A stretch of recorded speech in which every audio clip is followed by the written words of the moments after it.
Today is my wedding anniversary with my husband Arthur Jones. For some reason he would always be away during this exact date. We had been married for more than 40 years and yet, he refused to spend any romantic special occasions with me. After finishing breakfast all alone, I went to mop the floor. I was just passing by the study when I caught the mess piled up a bookshelf from the corner of my eye.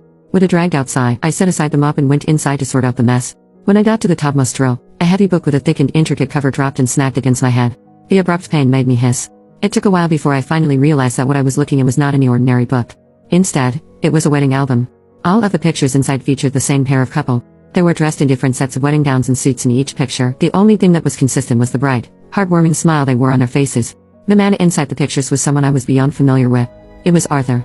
However, the woman in the pictures was not me. I pressed a hand against the throbbing pain on my temple and could feel my head spinning. For a moment, I could not register if it was my head or my heart that ached more. The most recent picture in the album was taken precisely 1 year ago from the present date. Even though the couple's hair had turned white, they seemed as enamored with each other as young lovers were. There was also a handwritten message in Arthur's writing behind the picture. He had written it with meticulous penmanship. It was clear how much value he attributed to it. Eternal love. Upon closer inspection, each picture was labeled with a date. From 40 to 60 years old.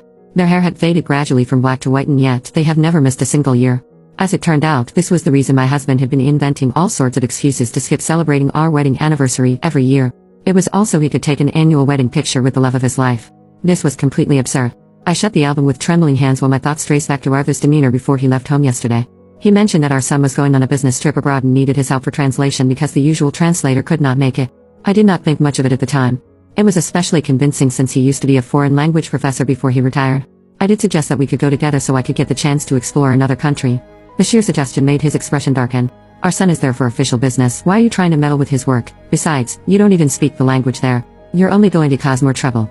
I was so flustered that I was at a loss for words. However, I had to admit he had a point. Now that I thought about it, the one person my son respected the most was none other than his father. He would be more than glad to pick Arthur to accompany him on the business trip. With that I reached for my phone and called my son to verify the story. My dear, your father told me he's going on a business trip with you. I'm worried about his health. How are you two holding up over there? There was a prolonged silence on the phone. Then he told me in an unusually candid voice, he's great. He might be 60 years old, but he's very healthy for his age. He was covering for Arthur. Upon realizing this, I could feel my heart turn to a block of ice. I hung up the phone after a couple half-hearted remarks, then beads of tears began to fall. I was not expecting my son of all people to be in cahoots with my husband to lie to me. Arthur took the wedding pictures at the same photo studio every year. I took a taxi to the same studio. We have been married for decades. Perhaps the only way for me to truly end things was to witness the brutal betrayal in person. When I stepped out of the car, I observed it was getting cloudy.